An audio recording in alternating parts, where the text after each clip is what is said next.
Assalamualaikum. Hai semua. Bersua lagi di channel Cikgu Liza. Kita teruskan cabaran kebat dalam bab 4, iaitu pembiakan sains tingkatan 1 buku teks muka surat 133 hingga 134.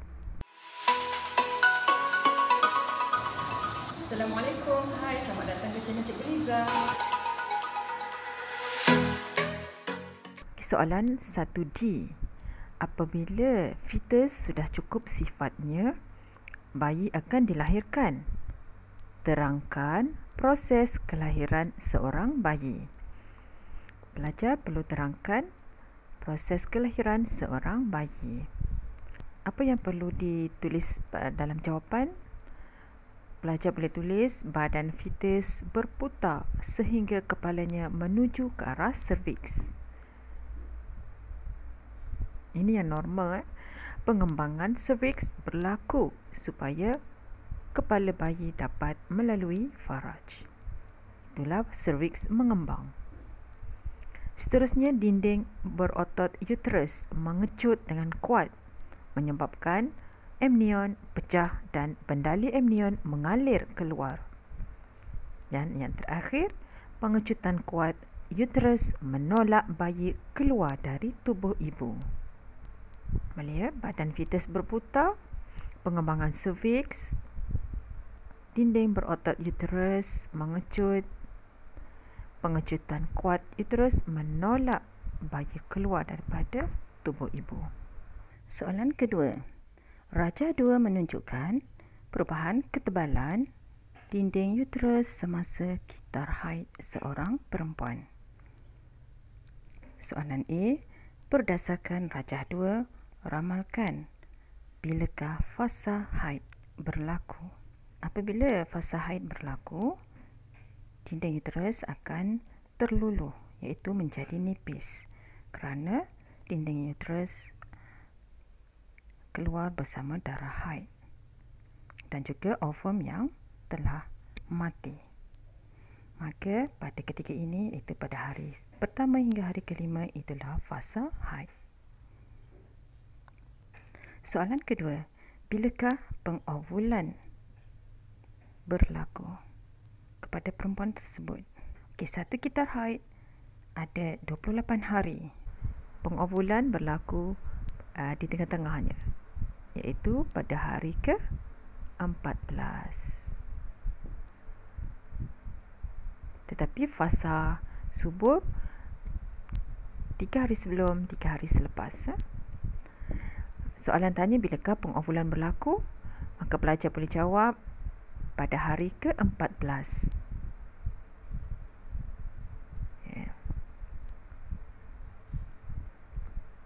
Okey, soalan 2B. Jika perempuan tersebut melakukan hubungan seks pada hari ke-13 dalam kitar haidnya, adakah kemungkinan perempuan itu hamil? Hari ke-13. Yang inilah kita ataupun pelajar mesti tahu, fasa subur adalah pada hari ke-12 hingga hari ke-17. Jadi jika ia bersama suaminya pada hari ke-13, kemungkinan perempuan itu akan hamil. Jadi jawapannya ya. Kerana fasa subur adalah pada hari ke-12 hingga hari ke-17. Ovum dikeluarkan oleh ovari antara hari ke-12 hingga hari ke-17. Maka hari ke-13 tu bolehlah. Kemungkinan ovum akan dibebaskan. Okey, kita teruskan dengan soalan nombor 3. Perkembangan dalam bidang sains dan teknologi telah membantu pasangan suami isteri untuk merancang kehamilan dan juga mengatasi kemandulan. Yang mana senang untuk hamil, dia akan cuba untuk perlahankan atau stopkan kehamilan. Dan yang sukar untuk hamil akan dapat mengatasi masalah kemandulan. Soalan A. Terangkan mana-mana dua cara untuk mencegah kehamilan secara sementara. Secara sementara ya. bukan secara kekal. Jadi kita lihat rajah kat sini, secara pembedahan ini kita tidak boleh gunakan kerana secara pembedahan adalah secara kekal, mencegah kehamilan secara kekal. Mana-mana dua cara untuk mencegah kehamilan secara sementara ialah dengan menggunakan pil pencegah kehamilan, yang mana pil ini menghalang proses pengovulan. Ovum tidak akan dibebaskan. Cara yang sama juga dengan pil pencegah hamil dinamakan secara implan. Isteri yang mana yang selalu lupa makan pil tu bolehlah guna secara implan, mana dia tidak perlu lagi memakan pil. Implan dimasukkan pada bahagian kulit bawah lengan. Dia dapat merembeskan hormon yang menghalang ovari daripada menghasilkan ovum. Penggunaan kondom dipakai pada zakar lelaki sebelum persetubuhan untuk menghalang kemasukan sperma daripada memasuki faraj wanita atau isteri semasa ejakulasi. Kondom dapat menghalang kemasukan sperma daripada memasuki vagina atau faraj wanita atau isteri semasa ejakulasi. Dan alat kontraseptif dalam uterus iaitu IUCD, Intrauterine Contraceptive Device, dimasukkan ke dalam uterus wanita bagi mengelakkan penempelan. Bayi tidak dapat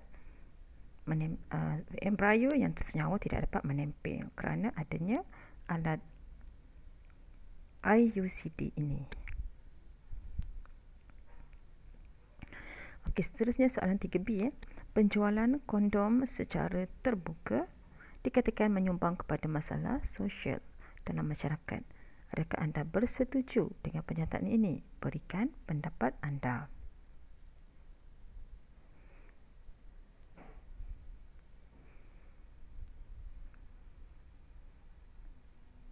Okey, kita setuju kerana penjualan kondom secara terbuka hanya akan menggalakkan hubungan seksual antara pasangan luar nikah. Kondom sepatutnya dijual dengan pengawasan dan tidak sepatutnya diletakkan pada di rak terbuka atau kaunter hadapan.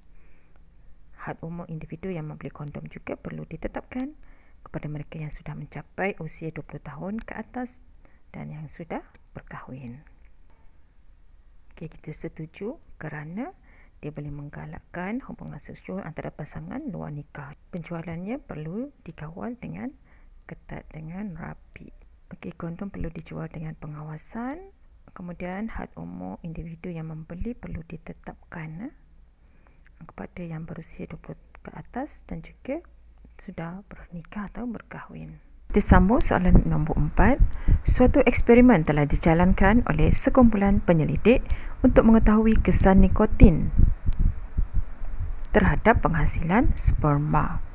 Sebanyak 60 ekor tikus dibahagikan kepada 3 kumpulan.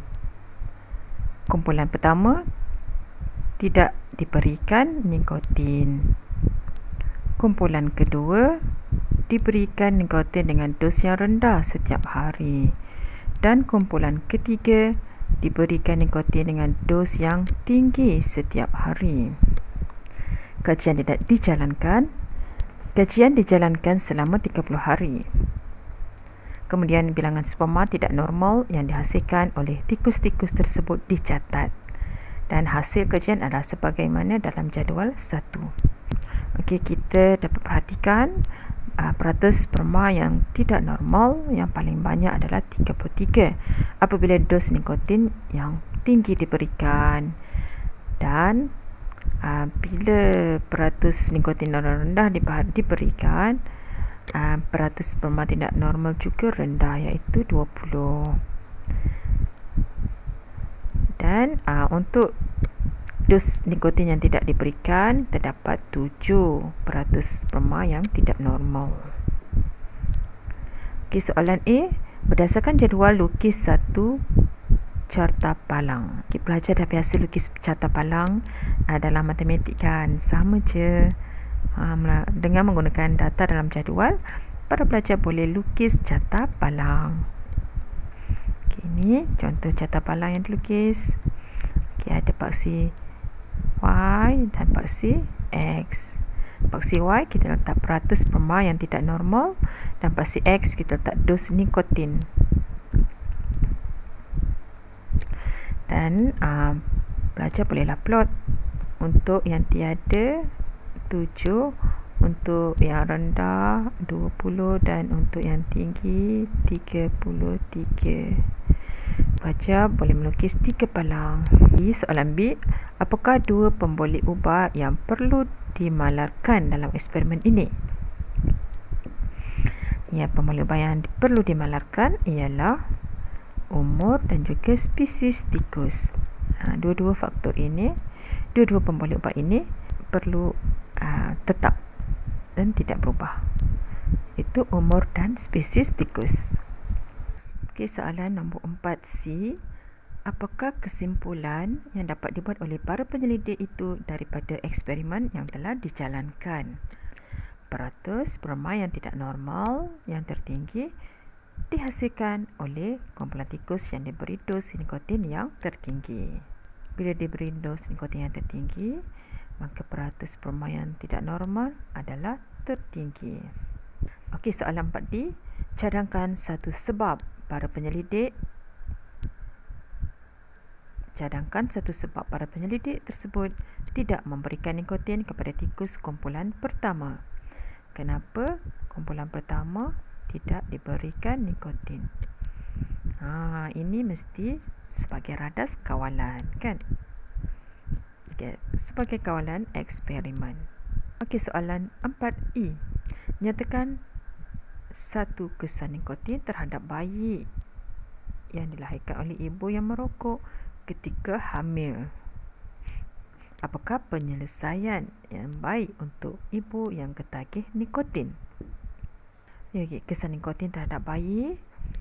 Nikotin yang diambil oleh ibu akan memasuki darah fetus, menyebabkan pertumbuhan fetus terganggu. Itulah fetus yang dilahirkan adalah mempunyai berat yang sangat rendah kerana terganggu pertumbuhannya dan bersaiz lebih kecil daripada bayi normal. Penyelesaian yang baik untuk ibu yang ketagih nikotin, mereka boleh bergaul dengan rakan-rakan yang tidak merokok dan menjauhi perokok. Kemudian mereka juga boleh mendapatkan sokongan daripada rakan-rakan dan ahli keluarga untuk berhenti merokok. Mereka juga boleh minum air kosong dan jus atau mengunyah kismis dan lain-lain makanan. Mengunyah apa jua makanan, tapi jangan ambil rokok. Boleh anak-anak pelajar? Apa-apa jawapan yang sesuai boleh ditulis. Soalan 5B. Jika kita ke taman bunga, banyak serangga kelihatan berterbangan di sekeliling bunga. Apakah ciri-ciri yang dimiliki oleh bunga-bunga tersebut yang menarik minat serangga untuk hinggap padanya? Apakah ciri-ciri yang dimiliki oleh bunga-bunga tersebut? Serangga tu dia akan nampak bunga tu besar dari jauh lagi, dia nampak bunga tu kemudian menarik sebab warna bunga tu menarik, warna dia terang. Kemudian bunga itu ada keluarkan bau yang wangi. Itulah serangga itu tertarik pada bunga tersebut. Okey, ranggi bunga bersaiz besar, warna yang menarik dan juga bau yang wangi. 3 ciri itu menyebabkan serangga tertarik kepada bunga itu untuk hinggap padanya. Okey, soalan yang kedua. Bagaimanakah serangga-serangga tersebut dapat membantu dalam proses pembiakan tumbuhan? Bagaimana serangga itu dapat membantu dalam proses pembiakan tumbuhan? Apabila serangga hinggap pada bunga untuk menghisap nektar, dia hinggap, dia nak hisap nektar tu, dia butir bunga tu dari enter, iaitu dalam butir bunga tu terdapat gamet jantan. butir bunga itu akan melekat pada kaki serangga yang berbulu. Bila berbulu, dia senang lekat. Dan butir bunga itu akan dibawa ke stigma. Serangga itu akan terbang pula ke stigma bunga, bahagian yang betina, bahagian pembiakan bunga yang betina. Bila butir bunga berpindah ke stigma, ini adalah proses pendebungaan. Serangga telah menolong dalam proses pendebungaan. Okey, boleh ya anak-anak belajar? Okey, soalan ke-6. Kemandulan sering kali menjadi masalah kepada pasangan yang baru berkahwin pada masa ini disebabkan pelbagai faktor. Adakah benar anggapan sesetengah pihak bahawa kemandulan hanya berpunca daripada wanita sahaja? Berikan pendapat anda. Adakah anda berpendapat seperti sesetengah pihak itu? Ya, pendapat itu adalah tidak benar. Bukan hanya wanita yang boleh adalah mandul, lelaki juga boleh mengalami masalah kemandulan, seperti testisnya tidak dapat menghasilkan sperma, atau penghasilan sperma yang sedikit, dan juga penghasilan sperma yang tidak berkualiti. Selain itu, jika lelaki itu mempunyai masalah kesihatan seperti kencing manis, ia juga mengalami masalah untuk mendapat zuriat. Kita sambung lagi dengan soalan 7A. Sepasang suami isteri sudah berkahwin selama 12 tahun. Namun masih belum dikurniakan anak. 12 tahun adalah tempoh yang lama, dah lebih 10 tahun. 7A. Dari segi perubatan, apakah andaian anda tentang sebab pasangan suami isteri tersebut belum dikurniakan anak? Biasanya kalau dari segi perubatan, dia tidak dapat menghasilkan zuriat, mungkin disebabkan kedua-duanya mengalami kemandulan, ataupun salah satu antara suami isteri itu menghadapi kemandulan. Ini jawapannya ya. Mungkin kedua-duanya mandul atau salah seorang daripada mereka mandul. Soalan 7B. Berdasarkan jawapan anda di 7A, cadangkan satu kaedah. Cadangkan satu kaedah yang boleh dilakukan oleh pasangan tersebut untuk mengatasi masalah mereka. Terangkan kebaikan kaedah tersebut. Okey. Soalan satu kaedah sahaja. Okey, di sini ada 3 kaedah. Jadi para pelajar boleh tulis mana-mana satu antara 3 kaedah ini. Okey, kaedah yang pertama yang boleh dilakukan ialah menjalani rawatan hormon. Rawatan hormon ini akan membantu suami atau isteri menghasilkan gamet yang sihat, sperma yang sihat atau ovum yang sihat. Kaedah yang kedua yang boleh dilakukan ialah menjalani pembedahan. Itu untuk menyelesaikan masalah kalau si isteri tiub falopio tersumbat. Jika lelaki atau suami, saluran duktus sperma yang tersumbat. Kaedah yang ketiga dikenal sebagai in vitro fertilization, iaitu persenyawaan di luar badan. Yang mana ovum perlu dikeluarkan dari ovari isteri untuk disenyawakan dengan sperma suami di luar badan, iaitu di dalam bekas kaca. Embrio yang terbentuk akan dimasukkan semula ke dalam uterus isteri untuk penempelan dan perkembangan seterusnya. Pasangan tersebut mungkin mempunyai peluang yang tinggi untuk mendapat zuriat dengan menggunakan kaedah IVF ni, in vitro fertilization. Orang panggil bayi tabung uji kan. Sampai di sini sahaja perkongsian cikgu untuk kali ini. Cikgu tinggalkan awak dengan sedikit kata-kata motivasi, iaitu kejayaan kita pada masa hadapan ditentukan oleh tindakan kita sekarang, bukan kejayaan kita pada masa lalu. Sekian saja. Jika belum subscribe, silalah tekan butang subscribe sebagai tanda penghargaan. Terima kasih. Sekian. Assalamualaikum. Bye-bye.